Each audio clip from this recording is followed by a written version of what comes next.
الحمد لله نحمد الله سبحانه وتعالى ونستعينه ونستغفره ونعوذ بالله من شرور أنفسنا ومن سيئات أعمالنا من يهده الله فلا مضل له ومن يضلل فلا هادي له اللهم صل وسلم على سيدنا محمد وعلى آله وصحبه وسلم تسليما كثيرا ولا حول ولا قوة إلا بالله العلي العظيم. Alhamdulillah, welcome everybody. The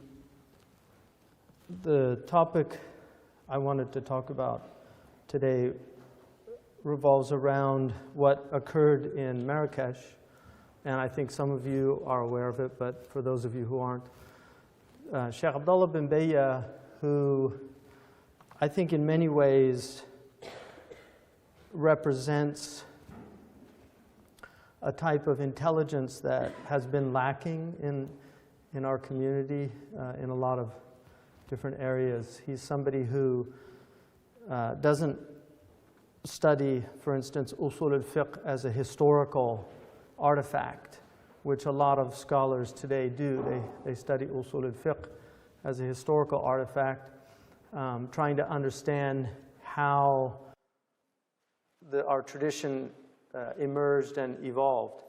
He studies usul al-fiqh, and I think he's arguably one of the greatest, if not the greatest, Sunni master of the tool of usul in modern times.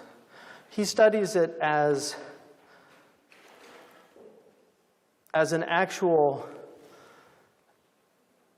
manual, really, of operation, an operating manual that enables us to use our religious tradition in a way to make it compatible with the circumstances that we find ourselves in, not compromising it, but recognizing that circumstances have their realities. He calls it fiqh al-waqi', the jurisprudence of reality, that reality, ad-darurat laha ahkamuha, like the fuqaha say. Necessities have their own categories, their own rulings.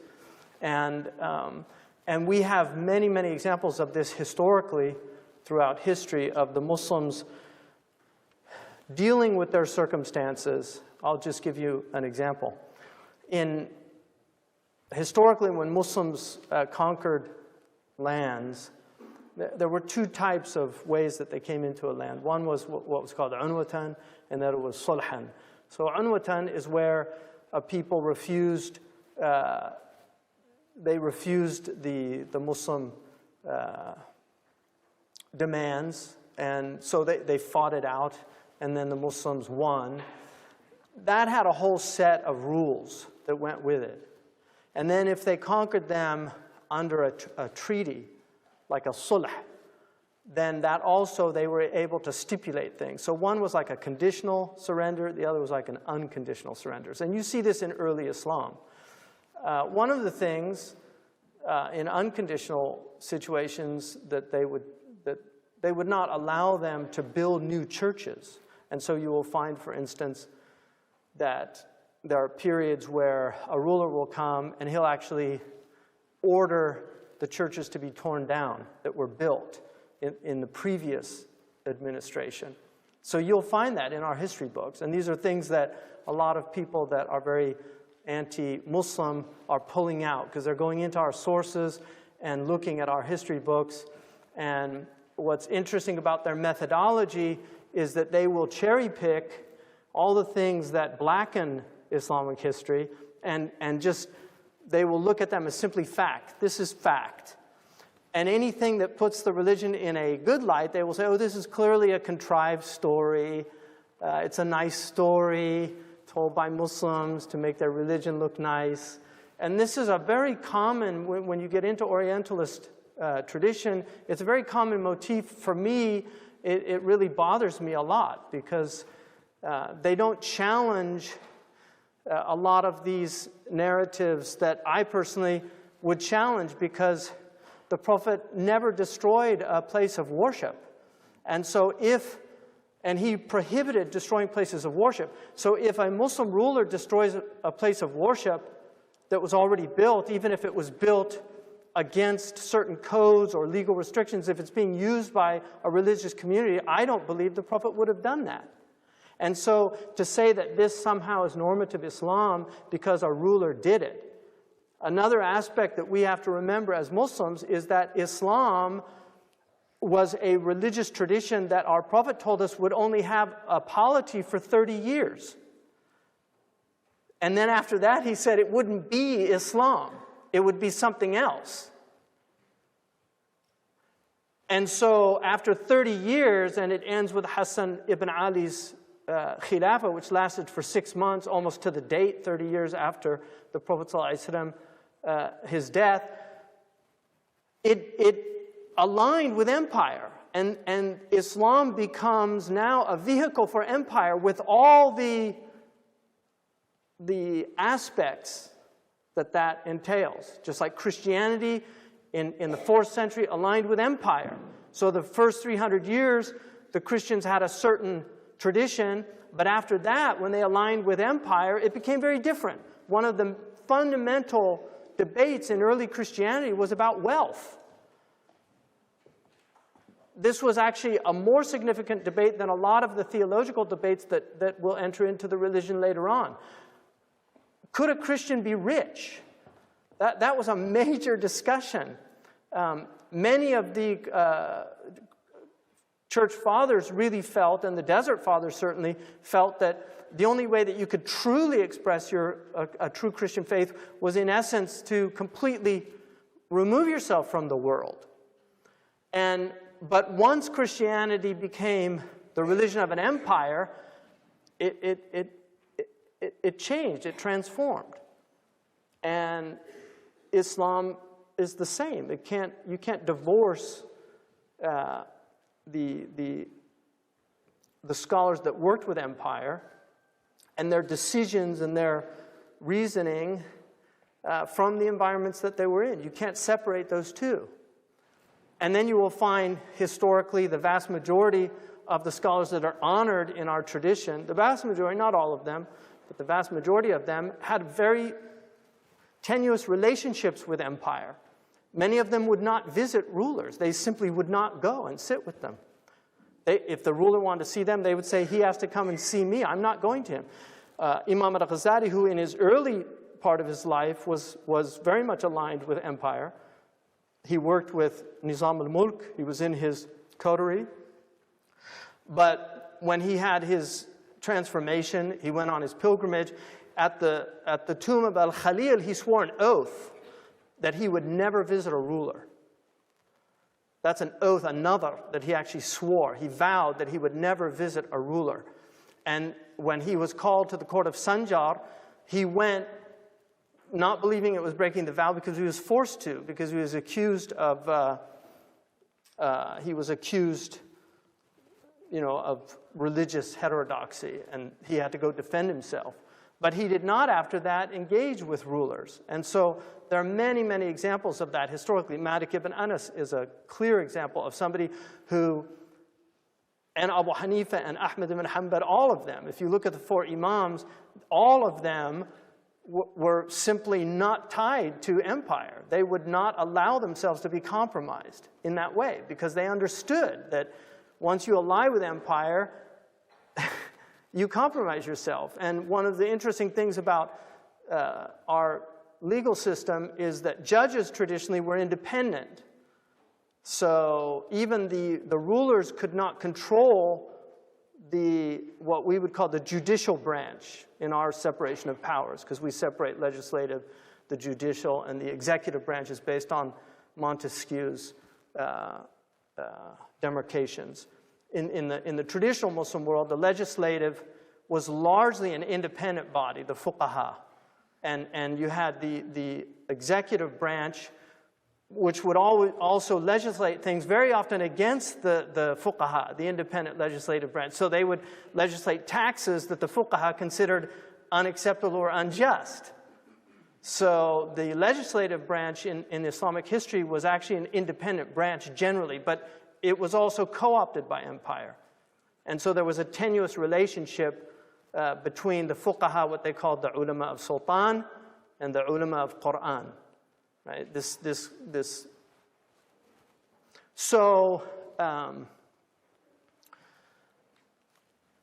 as you know, as we look at usul al-fiqh as a tool to deal and grapple with the real contingencies of time, that's something that I think Sheikh Abdullah takes very seriously. And this is why he's come up with certain conclusions about things that, and they're very troubling to some of the ulama, which is interesting also, because one of the things that he does is whenever he comes up with something, he always writes his argument from an usuli perspective. He puts it out there, and then it's like, if you have criticisms, write them, and then I'll address them. And this was our traditional adab al-ikhtilaf. Like, you put forward your argument, because one of the things Van Doren said, and I think it applies equally to our tradition as it does to Western civilization, is that inheriting a tradition is inheriting a lawsuit. So when you inherit a tradition, you're grappling with different lawyers of the past making arguments. And just to give you one example, in the verse which is in Tawbah, where it says that they're supposed to pay jizya, حَتَّى يَدْفَعُوا جِزْيَةً عَنْ يَدٍ وَهُمْ صَاغِرُونَ, right? So there's the jumla hali as وَهُمْ صَاغِرُونَ, that they should pay this tribute in a humbled manner. وَهُمْ صَاغِرُونَ. If you read the books of fiqh, you'll see amazing things. Some of them said, oh, we have to humiliate them. And so this is not from prophetic practice. This is their interpretations of a verse in the Quran. So they would say they should pay it at 12 p.m., 12 noon, the hottest part of the day. They should pay it without their head cover. They should always put their hand, offer the money like this, so the Muslim takes the money from above, because yad al-ulya khayrun min yad al-sufla, right? And the hand over is better than the hand under, meaning the one giving is better than the one taking. So in this case, you know, they had to offer the money like that instead of like that.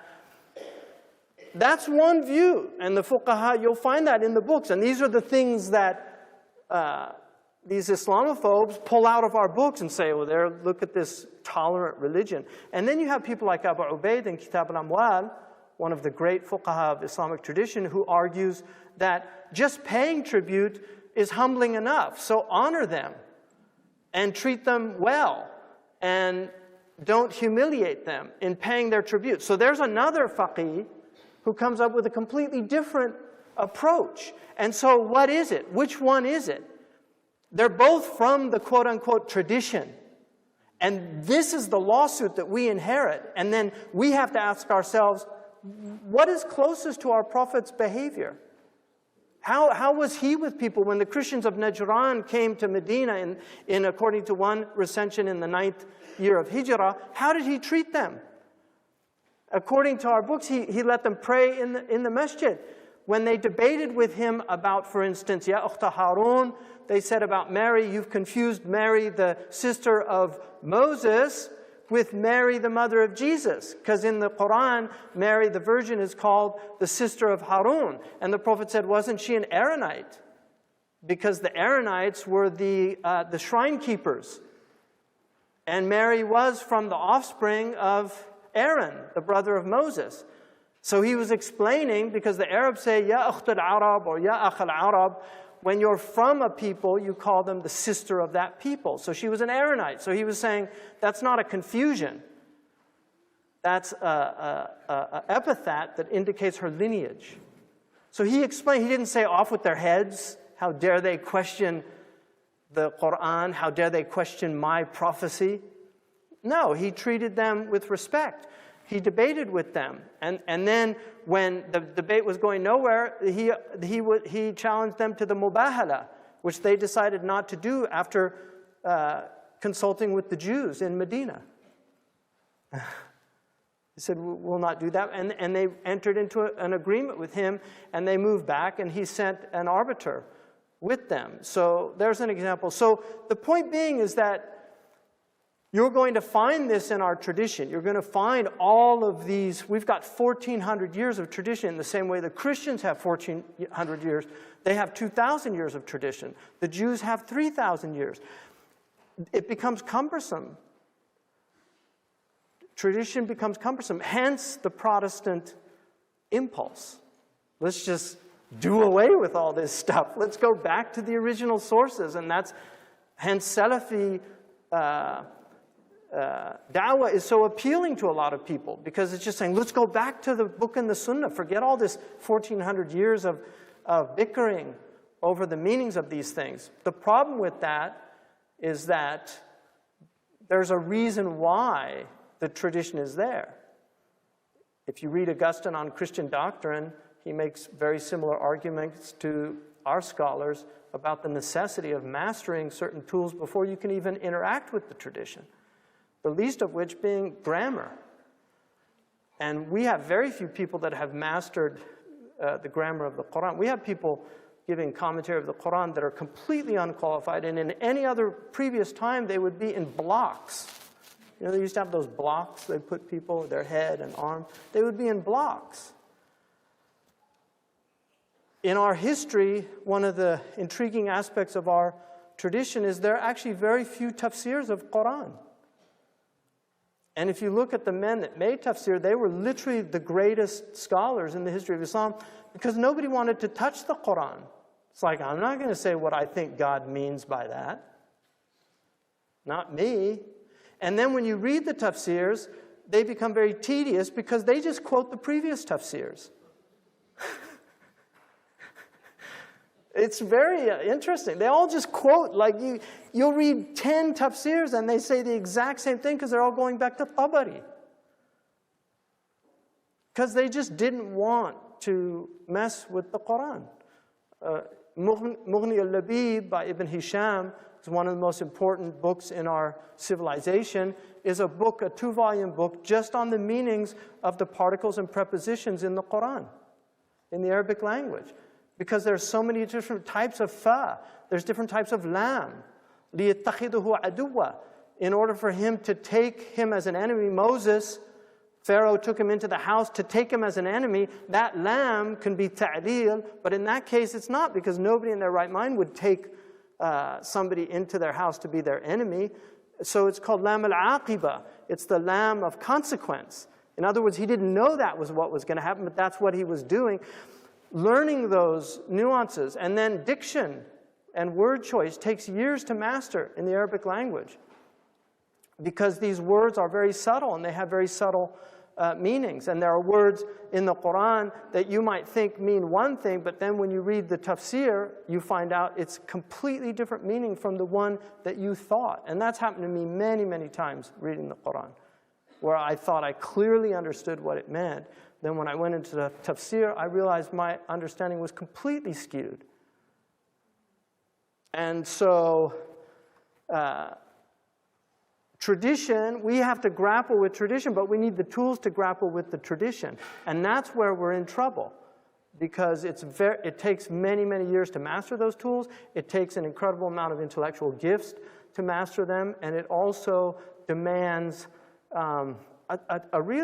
a type of divine inspiration, that it's not something you could just do on your own. There has to be a tawfiq involved in it. And so that adds to the challenge. But Sheikh Abdullah he mastered the Arabic language.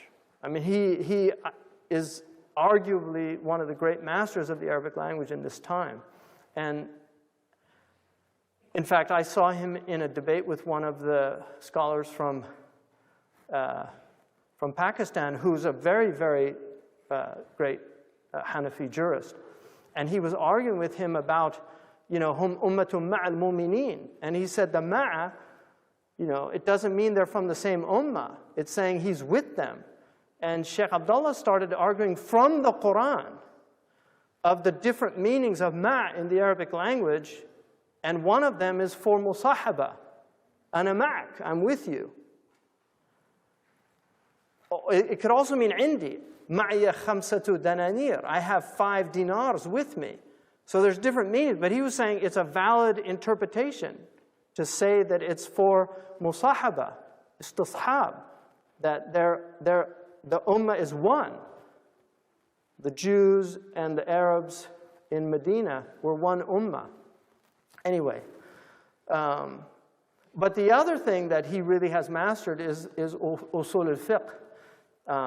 And he knows the great textbooks of our tradition. And so in trying to grapple with what's happening, and one of the things, because we're in such an enlightened age, and there's so many brilliant commentators on the internet that are always enlightening us with their amazing insights and their impeccable grammatically sound syntax. But one of the things that people,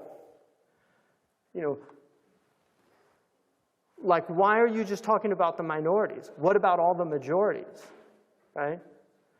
And part of something that we have to understand as Muslims is that when Muslims fight amongst each other, that's just Muslims fighting amongst each other. But when they oppress minorities in the name of Islam, that's a blemish on the religion, when they're doing it in the name of the religion. And this is about our religion, which is not the property of the Muslim community. And we have a type of tribalism. There's a tribal mentality, what I call Banu Islam.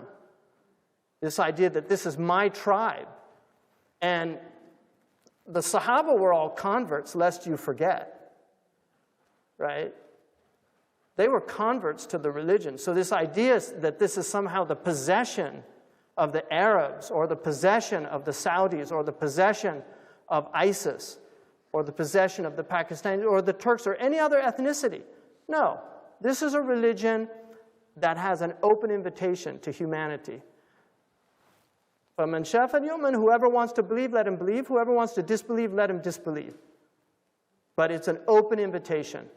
And there's very clear verses in the Quran that if you turn away from it, God will bring other people and they won't be like you. Like, if you're not going to live up to this faith, you'll be replaced with other people. Because the human project is predicated on worship of the Creator. If there's no sound worship, there's no reason for the project to go on. And it ends when that stops. The Prophet ﷺ said, the end of time will not come until there's no one left on the earth to say God. So the atheists win. Right? Dawkins and all these people, they'll be happy to know that in this world, they win. And you can see the way things are going. It would appear that that's the way things are going, because more and more people are abandoning faith, seeing it as a problem instead of a solution, seeing it as a sickness instead of a healing, seeing it as an obstacle instead of the remover of obstacles. So he, in thinking about this revival of dhimmitude and sexual slavery, concubinage, and these things that, for instance, Graham Wood in his article using Bernard Haeckel as a foundation argues that these Muslims that think that ISIS isn't following their religion, they just have a distorted version of their religion. And this is basically Graham Wood's argument in that Atlantic Monthly article, that what they were doing, or what they're doing in Syria and Iraq, is actually from Islam. It's not an anomaly. They're just practicing things that Muslims haven't been practicing for 1,000 years. And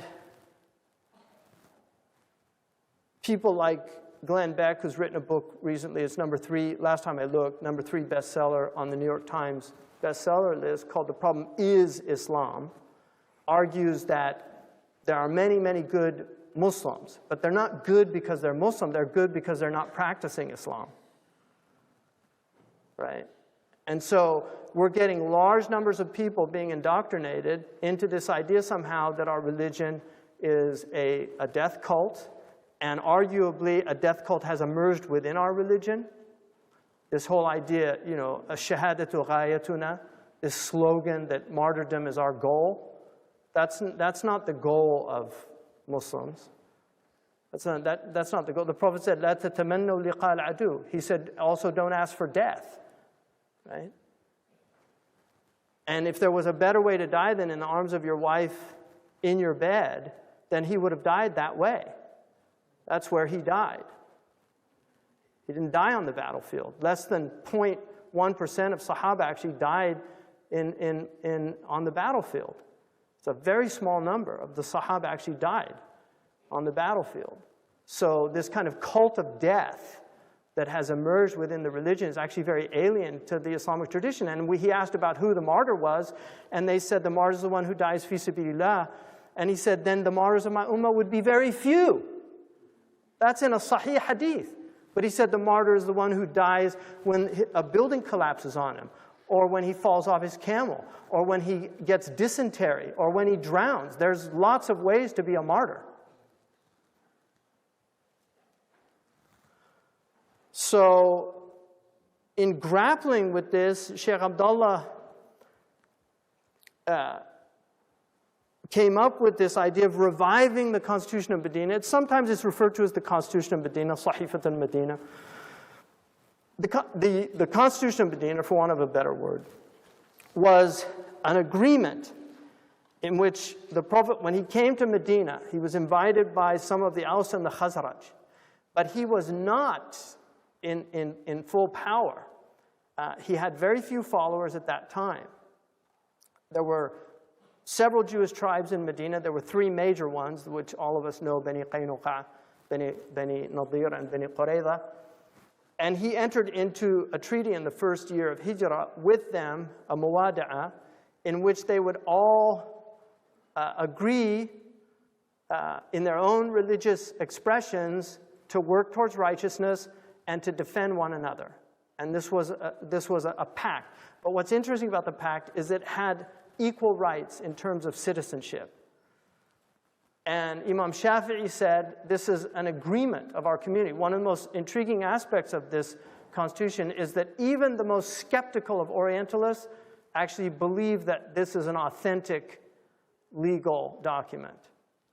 Patricia Crone, who died a few years back, one of the Hagarites, accepted it. Fred Donor, somebody who's worked a lot on the origins of Islam, accepted it. There's a few different recensions that are found. Ibn Ishaq, in his Sirah, has a copy. We don't have any original copy, but we do know that it was a valid document.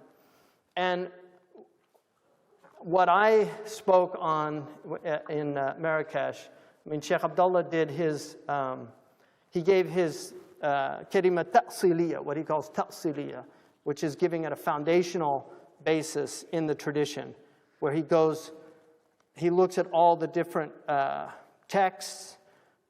He looks at, he's got mafahim, mutarabbisa, these concepts that are misunderstood, like jihad, jizya, dhimma, arguing that that these are really misunderstood concepts in our tradition. And the thing about what's important to remember about Sheikh Abdullah is that he is not a modernist by any stretch. He is very much embedded in tradition, but he's a creative traditionalist. And one of the things about Toynbee, Arnold Toynbee, the great English historian, who wrote a study in history, 9-volume study of history, where he studied 21 civilizations, why they rose, how they maintained their power, why they began to decline, and why they collapsed. And argues that out of those 21 civilizations that he studied, there were only 7 living civilizations today.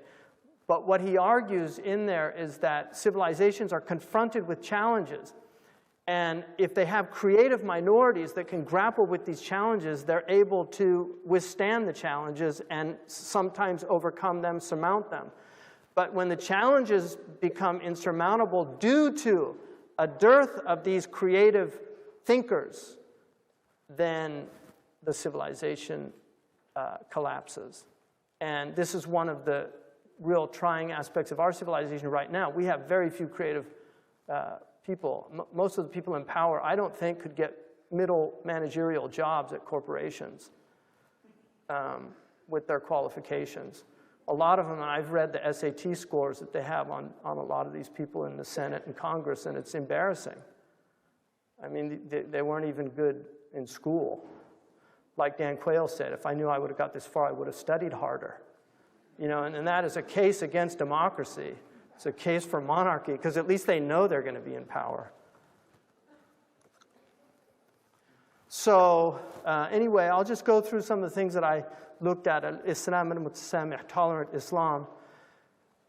One of the verses in Surah Al-Hajj, it's a very important verse. I mean, everything's important, but this, لولا دفع الله الناس أو دفاع الله in Warsh. الناس بعضهم ببعض لهدمت or هدمت in Warsh صوامع وبيع وصلوات ومساجد يذكر فيها اسم الله كثيرا ولا ينصرن الله من ينصره إن الله لقوي عزيز. Had it not been for God using some people to defend other people, you would have seen the sawami', the churches, the biya'un, the temples, the salawatun, so the monasteries, the churches, and the synagogues, and then the masajid, wherein God's name is oft mentioned. And then the ulama differ. Does it go back to masajid? The damir, is it aid ala masajid, or is it aid ala all of them? You know, and I think it makes more sense to say it goes back to all of them, because these are places where the God of Abraham certainly is being worshipped. And Allah says, "Ta'alu ila kalimatin sawa'in baynana wa baynakum." You know, this is a word we share. One of these recent debates at Wheaton College, that courageous lady who said that, you know, we worship the same God, and she's right. But the concept of the God differs. The God is the Lord of the heavens and the earth, the creator and sustainer of the heavens and the earth. We can differ on how we conceptualize that God, but the God is the same God. In the same way, if you look at, I mean, it's a poor analogy, but you have Republicans and Democrats. Both of them believe in government, but they have very different concepts of what government should be, right? And so people differ in their conceptualization of ideas, but the idea of God is the same. And one of the things about our tradition, like the Catholics call it the via negativa, you know, the negating way, which is the way of the unknowable God. And certainly if you read Aquinas on God, even Aquinas on the Trinity, it's very clear that the Catholics believe in a God that cannot be temporal, cannot be in place, is not complex, is of simple reality. I mean, these are understandings that the Christian theologians had centuries ago. So the idea, and then obviously the Logos and the Incarnation, those are all mysteries in that tradition, but the God, which is behind the personas, what Meister Eckhart calls the Godhead, is the unknowable God, right? The God of in the Vedic tradition, they call it the God of the Nirguna, you know, the God that's attributeless, that the Tao that can be named is not the eternal Tao. You know, so there's, in our tradition, we believe that God is that which is unlike anything. In fact, Jawazu itlaq shay' ala Allah is majaz. To call God a thing is only majaz. It's because out of adab we can't say he's no thing. But he's not a thing. God is not a thing. Because the word in Arabic for thing is shay', which means willed into existence. Shay'an. Right? The shay' already is in the mashi'ah. So all these things that Allah have created, they're already embedded in our language, is a metaphysic of creation. But we call God a thing out of adab to say that he's not no thing, but there is no thing like him. Laysa kamithlihi shay'un. There is no shay like God. But Al-Bukhari has a chapter called the permissibility of using thing to talk about God. So this is the God that we worship, the unknowable God. But he has revealed himself to us through language, and that language is problematic. Because language always creates ambiguities. It's not like mathematics, which is the language of numbers. It's the language of ideas and concepts. And you can't pin them down. The more you pin down a concept, the more elusive it becomes. And so Allah is Ar-Rahman Ar-Rahim, but any number over infinity is canceled out. So anything you can think about God's mercy is canceled out, but he's given us mercy in the world to let us know something about his mercy. It's an approximation. It's taqrib al-ma'ani. It's to approximate these meanings to our consciousness. So had it not been, then all these religious places would be destroyed. So this permissibility for fighting, which came in Surah Al-Hajj, was in defense of religious institutions. So the jihad, right? أُذِنَ لِلَّذِينَ يُقَاتِلُونَ بِأَنَّهُمْ ظُلِمُوا. These people have been given permission to defend themselves because they were oppressed for their religion. So the actual illah, the legal rationale for jihad initially was purely religious persecution. And obviously it extends to any forms of oppression. And so if you look at the Fatra Makkiyah, it's a period of religious persecution. So the Prophet of all people knew firsthand what it was like to be persecuted for your religion. He tasted the pain of that reality. And what's interesting and intriguing about the pagans in Mecca is they were worried about the economic impact that monotheism would have on their trade and commerce. Like they never thought that people one day would come from Indonesia or from California to go to Mecca. In those days, it was just the Arab tribes that were going. But they thought, these tribes are coming because they've got idols in the Kaaba. If he gets his way, all these idols are going to be destroyed. Who's going to come? The Jews and the Christians aren't going to come. They have Jerusalem. So we're going to be stuck here without any revenue. And that was the mentality of these people. Because they really didn't have a problem with adding another God. But if you said only one God and la ilaha, there's no other God, illallah, that troubled them. And so the Prophet ﷺ, during this persecution, they first went to the Najashi. And one of the things that I think Muslims forget is that we have 3 sunnah from our Prophet. The sunnah of powerlessness, which is the sunnah of Mecca. And this sunnah is not abrogated, but the Muslims act as if it's been abrogated. If you say that it's abrogated, that means his 13 years in Mecca have no real meaning. Like all that suffering he went through, all that patience, sabran ya al-yasir inna maw'idukum al-jannah, all those things don't really have any meaning to us anymore. They're just a historical fact. So that sunnah is just has no meaning to us. That's basically what people are saying when they say that the Meccan period's over. The Meccan period's never over. If the conditions in which the Meccan period occurred return, then the same sunnah of Mecca returns. And even Ibn Taymiyyah said that. So the second sunnah is the sunnah of, because remember sunnah is his aqwal, his af'al, and his iqrarat. It's what he deems correct. So the next sunnah is how to live in a non-Muslim society that's not persecuting you.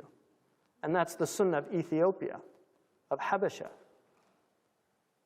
They were allowed to practice their faith. And the last sunnah is the sunnah of when you have sovereignty, when God has empowered you, again, figuratively, because all power, la hawla wa la quwwata illa billah, when God puts you in a position in which you're representing His power, because all power is God's. So in that type of situation, how do you behave? And again, the magnanimity that He showed. So then he made his hijrah to Medina. After 13 years of persecution, he makes this hijrah. He attempted to go, he was thinking about going to Hajar in Eastern Arabia. He went to different tribes, asking them if they would take him. He used to kind of ya'ridu nafsu ala al-qaba'il. He used to go and ask for tribal protection. None of them helped him.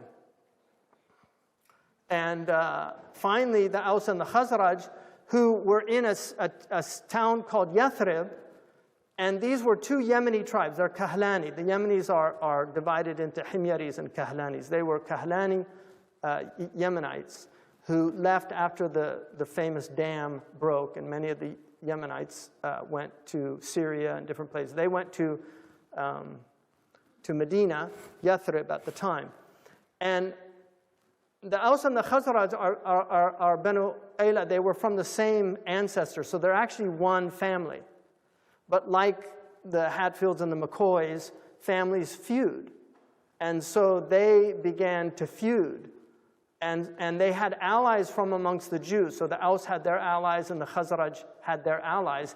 And right before the Prophet came, they had a war called Harb al-Bu'ath, in which they fought each other. And Qurayza was involved and Nadira was involved. So the Jews used to tell them, you know, there's a prophet coming. That's why we're here. He's coming to this city. When he comes, he's going to get rid of all your idols. And they used to hear this. And one of the intriguing aspects of the Arabs in Medina is that if they had a really sick child, they would swear an oath to God because they believed in Allah as the supreme God. They would swear an oath that they'll raise it a Jew if it lives. And so there were actually several Jewish Arab children in Medina. And La ikraha fi din was revealed because some of them wanted to force their children to be Muslim, even though they were Arabs who had raised them as Jews, because they had very high regard for the Jews because they were people of the book. And they used to ask them for things, even though they didn't convert to Judaism. They would ask them. And so the Quran was revealed. You can't compel them to convert to Islam. They leave them in their Judaism unless they want to convert to Islam. That's one of the asbab that's mentioned. So the Jews in Medina, there were probably, I mean, these estimates are hard, but there were probably around 30,000. There were more Jews than there were Arabs in Medina. And the Jews had primarily, they were agriculturalists, and they controlled the souk. And Banu Qaynuqa in particular had control over the marketplace.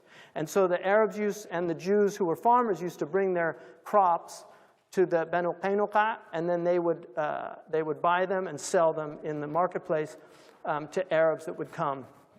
And then they were also goldsmiths and money lenders. So these were the occupations. So when the first thing that the Prophet did was he asked about the souk. And they said, it's Banu Qaynuqas. And he said, the Muslims should have their own souk. Right? So this is his economic foresight. And so he actually has set up a separate market, which obviously would have angered Banu Qaynuqa, because they would have seen that as breaking their monopoly. But that's what he did. And his souk was very interesting because it was more like what we would call today a flea market. He did not allow anybody to own a stall. It was first come, first serve. So you couldn't get like the best place. It was, if you got there the earliest, you got the best place. And so it was a very egalitarian marketplace. And so the first thing he did was he built a souk and he built the masjid. Those were the first two acts that he did. His first khutbah, which Abdullah bin Salam, the Jewish rabbi, heard, he got everybody together in Medina. He said, Ya ayyuhan nas, Afshu salam, spread peace. وَأَطْعِمُوا طَعَامٍ, and feed food. Feed food. وَصِلُوا الْأَرْحَامِ, and maintain your kinship bonds. And that, remember, that's a deep statement in relation to Aus and Khazraj, as well as the Jews that were at war with each other. Maintain your kinship bonds. Don't fight. You're all related to each other. Maintain those bonds. وَصَلُّوا بِاللَّيْلِ وَالنَّاسُ النِّيَامِ تَدْخُلُ الْجَنَّةَ بِالسَّلَامِ, and pray at some portion of the night when people are sleeping, and you'll enter into paradise with peace. So it begins with peace and it ends with peace. That's his first khutbah. Begins with peace and it ends with peace. So in Medina, he establishes the masjid and the marketplace. And Banu Qaynuqa, even though they entered into an agreement, begin to have talks with the Quraysh. And so this is the beginning of the breakdown of the Sahifa. They have, and they give them basically aid at Badr. And so they are expelled to, he allows them to take all of their wealth, and they went to Khaybar. But it's important to note, at this time the Prophet is very weak. There's probably less than 2,000 men that he has. The Jews were more powerful than he was, and the Banu Qaynuqa was expecting Qurayza and Nadir to come to his aid, and they didn't, which indicates that they recognized that what they did was breaking the treaty. And many of the Jews were very upright. They were honest people, and they were people of their word. And the Prophet mentioned that about especially Mukhayriq and others, Rifa'a. And we know the Arabs have a saying, Awfa min Samaw'al, more trustworthy than Samaw'al, more trustworthy than Samuel, who was the famous Jew that would not give up the armor of Imr al-Qais, who left it as a trust with him and actually lost his child because of that. And he's the famous poet, Jahili poet as well. So these are the tribes, the Yahud of Banu Zurayq, Banu Amr, Banu Sa'ida, Banu Jusham, Banu Najjar, Banu Auf, Banu Tha'laba. Tha'laba Mukhayriq was from Tha'laba bin Fiqyan. This is a Jewish tribe. So Muslims only know the tribe, and that should be Shutayba with a ta. Muslims only know the three tribes, but these are all Jews mentioned in the Sahifa. So there were many Jews in Medina that did not break their trust, and you can see the dominant tribes, Bani Qurayza, that should be a dha, not a dha, and then Bani Qaynuqa, Bani Nadir, and then there was this is later, right? Medina was actually protected by these lava tracks. And anybody who's ever seen the lava tracks, it's almost impossible to walk on them. They're quite dangerous because they're very sharp. You can't take animals across them. That's why the trench was such a useful way of protecting Medina, because Medina was literally surrounded by, in fact, in Arabic it's called laba, with a ba. It's like this Israeli lady recently said, Palestine doesn't exist because the Arabs don't have a P in their language. So they don't have a V either. They say ba. So lava is actually laba, is the Arabic word. Palestine. So, yeah. Buffoon has a B, so that'll work. So this is a very important event. Imam Shafi'i said, لم أعلم مخالفا من أهل العلم بالسير أن رسول الله صلى الله عليه وسلم لما نزل بالمدينة وادع اليهود كافة على غير جزية. I know of no one from amongst the people of prophetic biography that differ that the Prophet صلى الله عليه وسلم, when he came to Medina, he entered into an alliance with all of the Jews without jizya.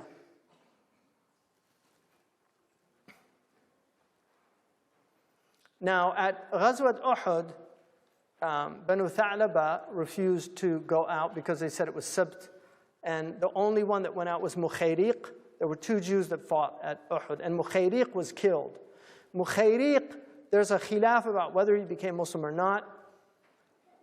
Ibn Ishaq says, آمن ولم يسلم فقد غلب عليه إلف دينه. He believed in Allah, but he didn't become Muslim because he was just too accustomed to his own religion. But he told the Jews, we made a promise to defend the Prophet, we should do it. He went out, he fought, he was actually martyred, and he left all of his property with the Jews to give to the Prophet. And the first endowment in Islam came from the wealth of Mukhayriq, according to one tradition. And the Prophet said about him, Mukhayriq khayrul yahud. He's the best of the Jews. And then you have Ghazwat al-Ahzab. So in the 5th year, the Jews of Khaybar, and Khaybar was it's right, I think 60 kilometers from Medina, around there. Khaybar was an agricultural oasis where the Jews lived and they worked, and they had a lot of date orchards there, and they weren't united. They had several utum, and the utum are these sayasi, they're called in the Quran, these fortresses. And Bani Nadir, the leadership of Bani Nadir, Huyay ibn al-Akhtab, Kinana ibn Rabi' ibn Huqayq, they were in Khaybar stirring up and convincing them that we need to get the ally with the Quraysh, with Fazara, with Ghatafan, and these Arab tribes in the area, Bani Sulaym, and just deal with this once and for all. So they actually amassed an alliance of about 10,000. And this is Ghazwat al-Ahzab in the 5th year. And so they march on Medina. This really isn't a battle, it's a skirmish, because they never fight. About 10 people died altogether, despite the fact they were there for almost a month. And Nu'aym begins to sow dissension amongst them. But during that time,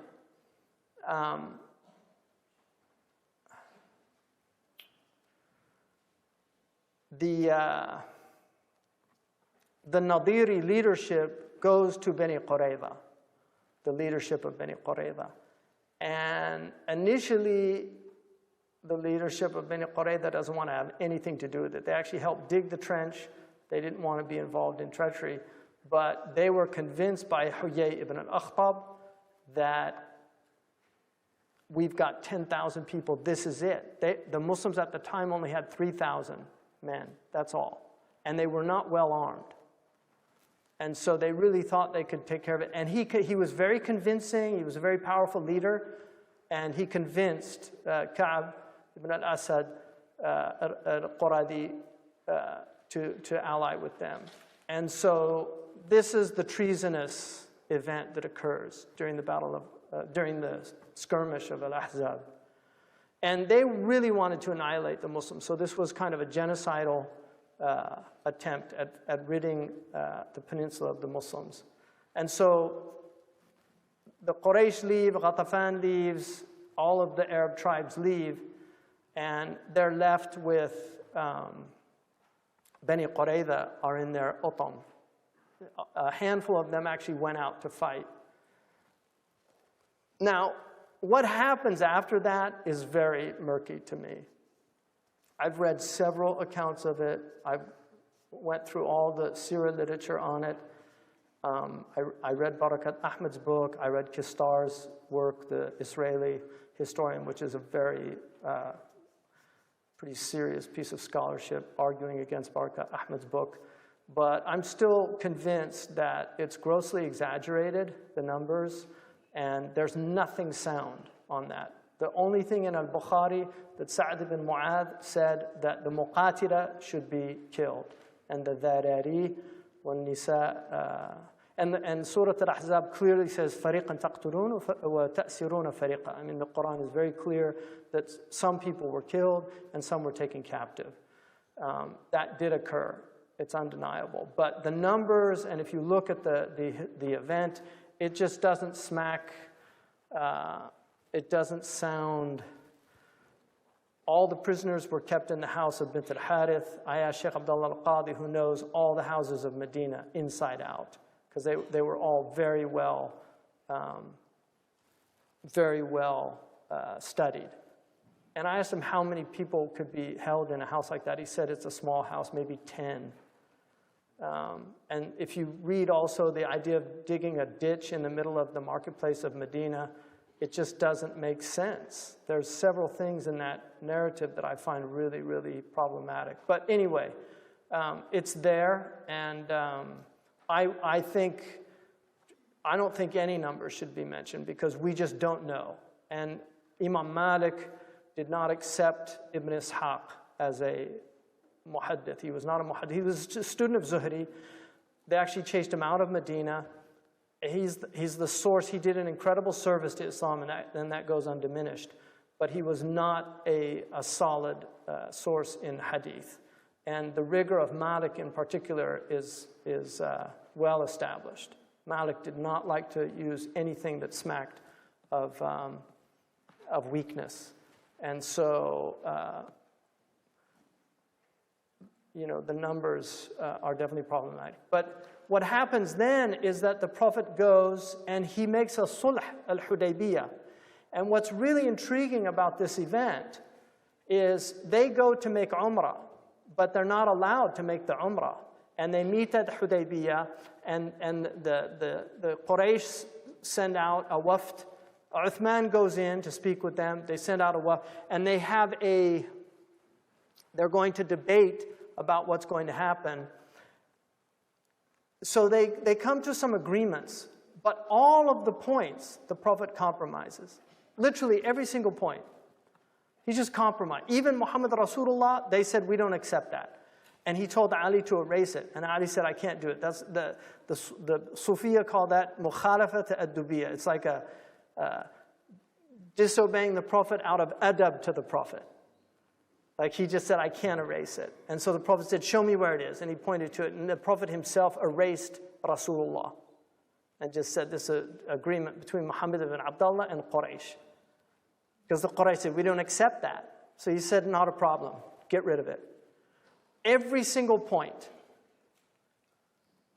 The Sahaba were so distraught at this, and they said, everybody wavered except Abu Bakr. Even Umar ibn al-Khattab.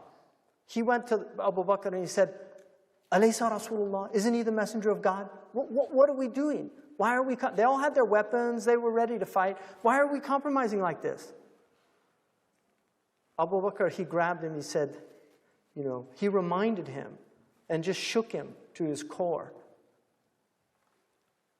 The Prophet ﷺ went in. He asked Salama what he should do. She said, look, cut your hair, go out and sacrifice.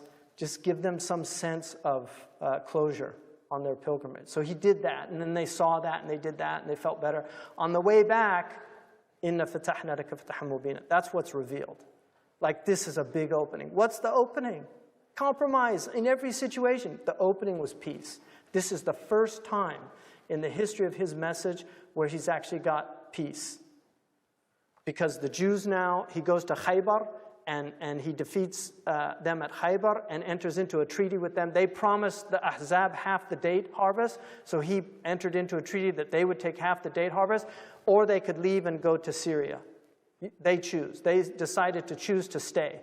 So they entered into a contract with them that it would be a non-belligerent treaty of non-belligerence. This is the first time the Prophet has peace. From here on, from the 6th year on, all you see is people becoming Muslim. Zuhri said that ما فتح في الإسلام فتح قبله كان أعظم منه. No fath before this was greater than this fath. This is an opening that was a peaceful opening. There was no fighting, and it's called a victory. It was a non-violent victory. And this was the greatest victory, second to the opening of Mecca, which was also a non-violent victory. So the two greatest victories of the Prophet were victories of non-violence. إِنَّمَا كَانَ الْقِتَالُ حَيْثُ الْتَقَى النَّاسِ. People would fight every time they met. فَلَمَّا كَانَتِ الْهُدْنَةُ. When they finally had peace, وَوُضِعَتِ الْحَرْبُ. And they stopped fighting, وَآمَنَ النَّاسِ بَعْضُهُمْ بَعْضًا. And people felt safe from one another. وَالْتَقَوْا فَتَفَاوَضُوا. They'd meet and then they'd start discussing. فِي الْحَدِيثِ وَالْمُنَازَعَةِ. And debating. فَلَمْ يُكَلَّمْ أَحَدٌ بِالْإِسْلَامِ يَعْقِلُ شَيْئًا إِلَّا دَخَلَ فِيهِ. So nobody that was just talked to about Islam that had any brains, except that he would embrace Islam after that. وَلَقَدْ دَخَلَ فِي تَيْنِكَ السَّنَتَيْنِ. In those 2 years, more people became Muslim than in the previous 19. It's amazing.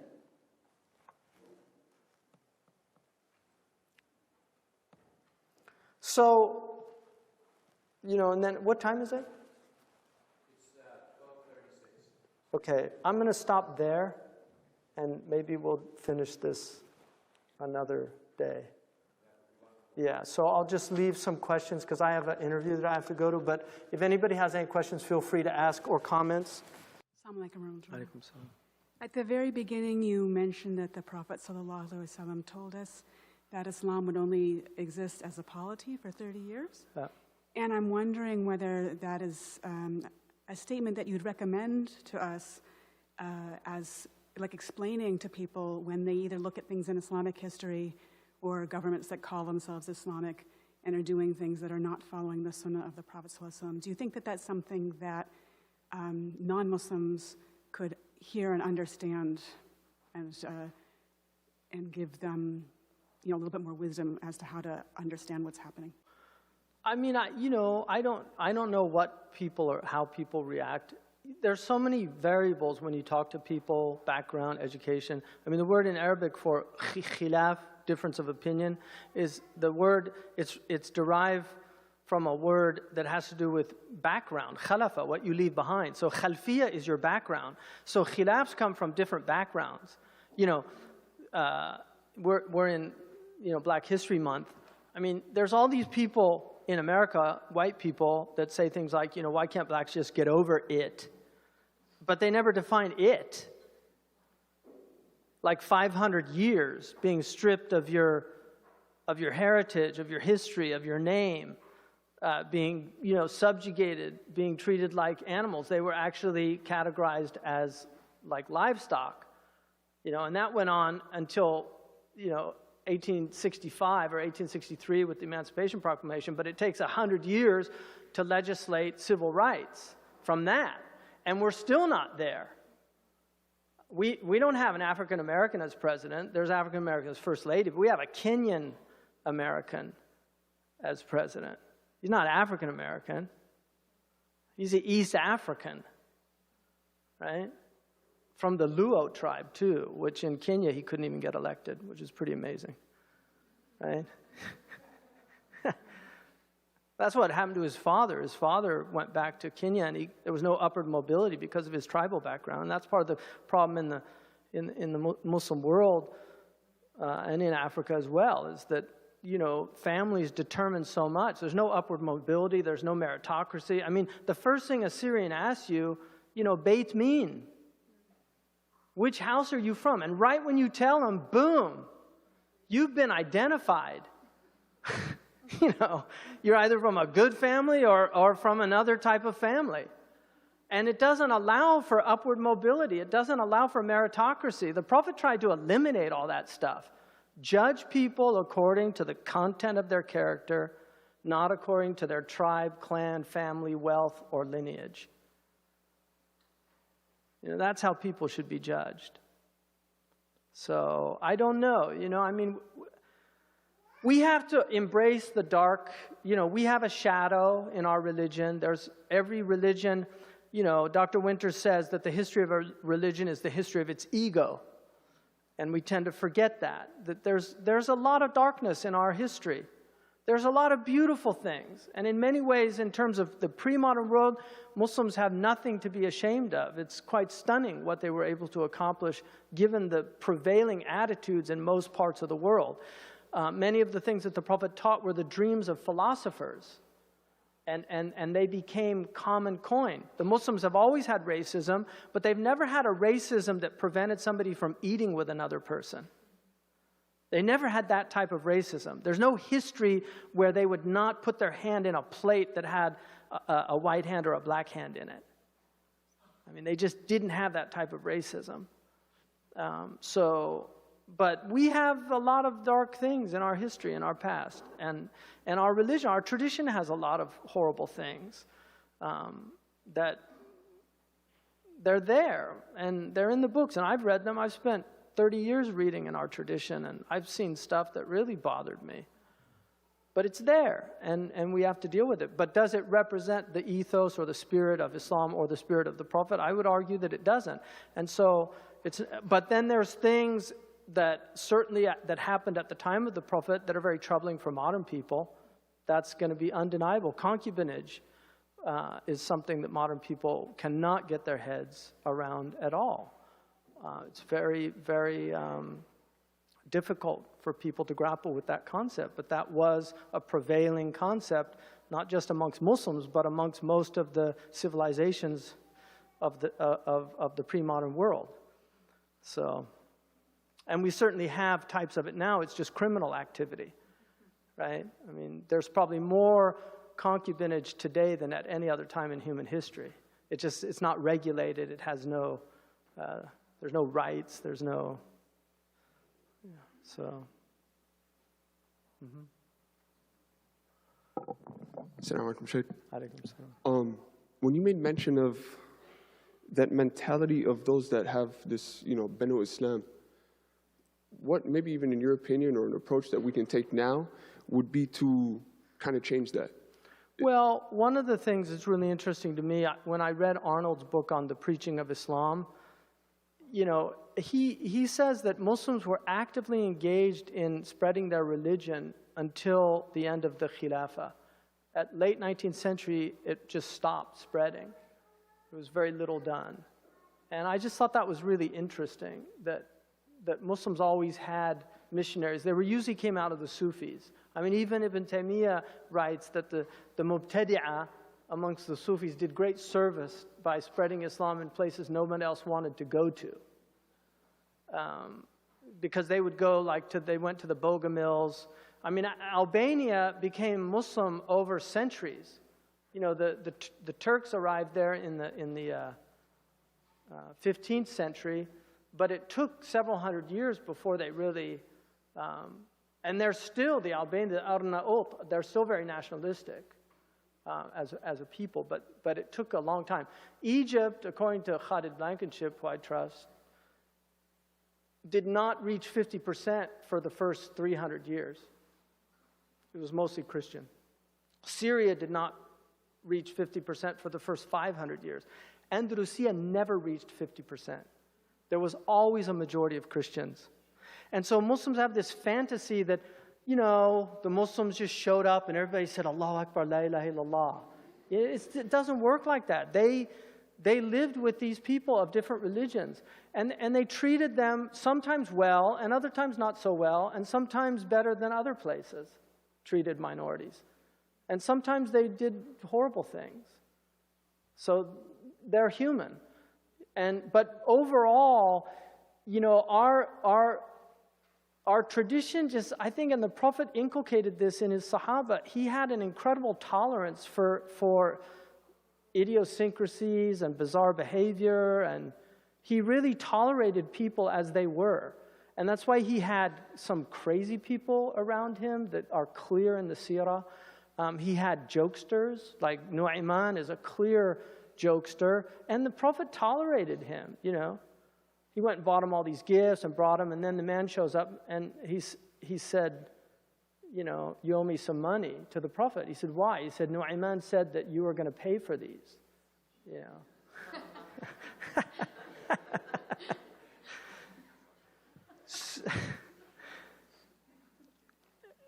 So, And he allowed for different, the one thing that he really did not like was religious extremism, really bothered him. The Prophet was very bothered by ghulu.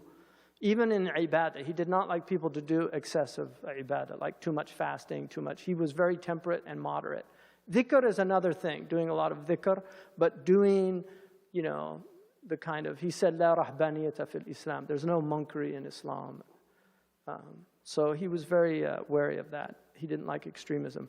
But, you know, when we were at the conference in Marrakech, and the Imam al-Haramain was there, Abdul Fattah bin Nis, one of the great munshideen of Morocco, got up and sang. He sang, and then Sam Yusuf got up and sang. Well, one of the Christian ladies from the evangelical tradition, she got up, and she just burst into song, you know. And I saw these ulama in the front were kind of like, you know.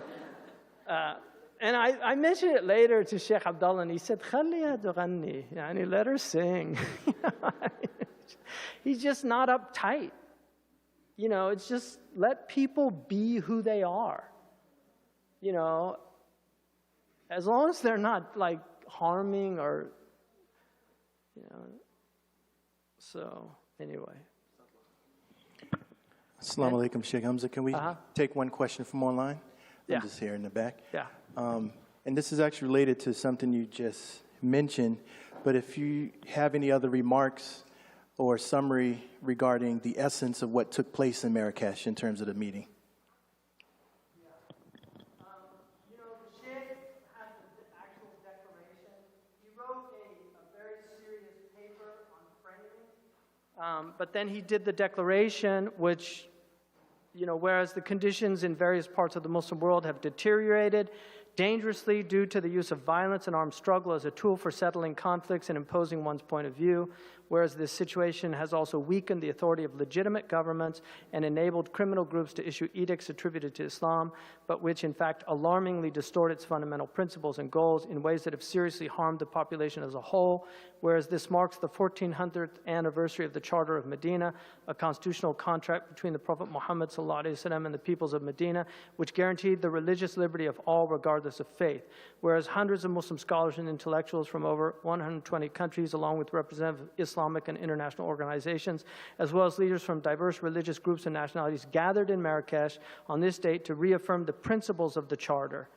And so we declare our firm commitment to the principles articulated in the Charter of Medina, whose provisions contained a number of principles of constitutional contractual citizenship, such as freedom of movement, property ownership, mutual solidarity and defense, as well as principles of justice and equality before the law, and that the objectives of the Charter of Medina provide a suitable framework for national constitutions in countries with Muslim majorities, and the United Nations Charter and related documents such as the Universal Declaration of Human Rights are in harmony with the Charter of Medina, including consideration for public order. Noting further that deep reflection upon various crises afflicting humanity underscores the inevitable and urgent need for cooperation among all religious groups, we affirm hereby that such cooperation must be based on a common word, requiring that such cooperation must go beyond mutual tolerance and respect to providing full protection for the rights and liberties to all religious groups in a civilized manner that eschews coercion, bias, and arrogance. Based on all the above, we hereby call upon Muslim scholars and intellectuals around the world to develop a jurisprudence of the concept of citizenship which is inclusive of diverse groups. Such jurisprudence shall be rooted in Islamic tradition and principles of mindful global changes. Urge Muslim educational institutions and authorities to conduct a courageous review of educational curricula that addresses honestly and effectively any material that instigates aggression and extremism, leads to war and chaos, and results in the destruction of our shared societies.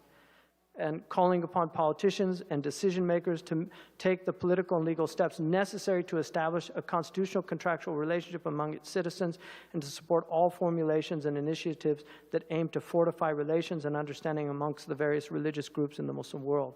We call upon educated, artistic, and creative members of our societies, as well as organizations of civil society, to establish a broad movement for the just treatment of religious minorities in Muslim countries and to raise awareness as to their rights and work together to ensure the success of these efforts.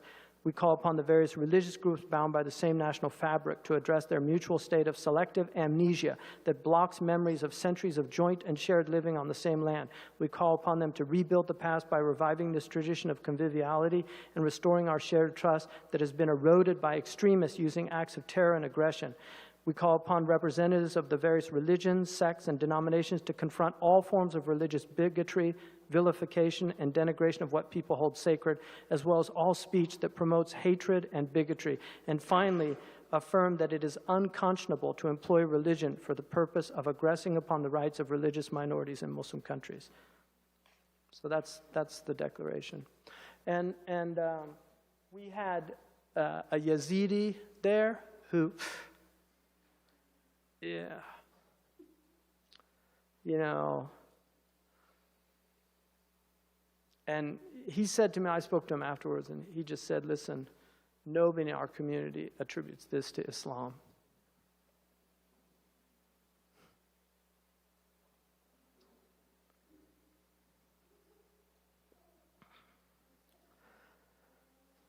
You know, he said, we've been living with Muslims for hundreds of years. And the Sabians said the same thing. The Druze said the same thing. You know, so, in fact, the most painful cry came from the head of the Sunnis of Iraq. You know, so, but it was important, you know, and they all shared the Christian. We had the Christian Catholic Archbishop. We had the cardinal from the Catholic tradition. We had a bishop from the Palestinian Church, you know, also affirming that Muslims have treated the Christians in the Holy Lands well for centuries. I mean, a book I recently read, which I found fascinating, are the Syriac sources that really haven't been looked at. This is the first time they've been translated into English. But historically, what people did when they looked at the early period, like Fred Donner, they looked at the Byzantine sources, but the Byzantines were oppressing a lot of these religious minorities. But when you look at the actual Malachite church and the Chaldean church and the Nestorian church and the Jacobite church and the Monophysite church, the stuff they say about Islam is totally different. Like, they saw them as liberators, and this is the greatest thing that's happened to this region. And, you know, it's a very different picture that you get from the Byzantine sources. So, anyway, I have to go do this interview. So, سبحانك اللهم وبحمدك أشهد أن لا إله إلا أنت أستغفرك وأتوب إليك اللهم صل على سيدنا محمد وعلى آله وصحبه وسلم تسليما كثيرا سبحان ربك رب العزة عما يصفون والسلام على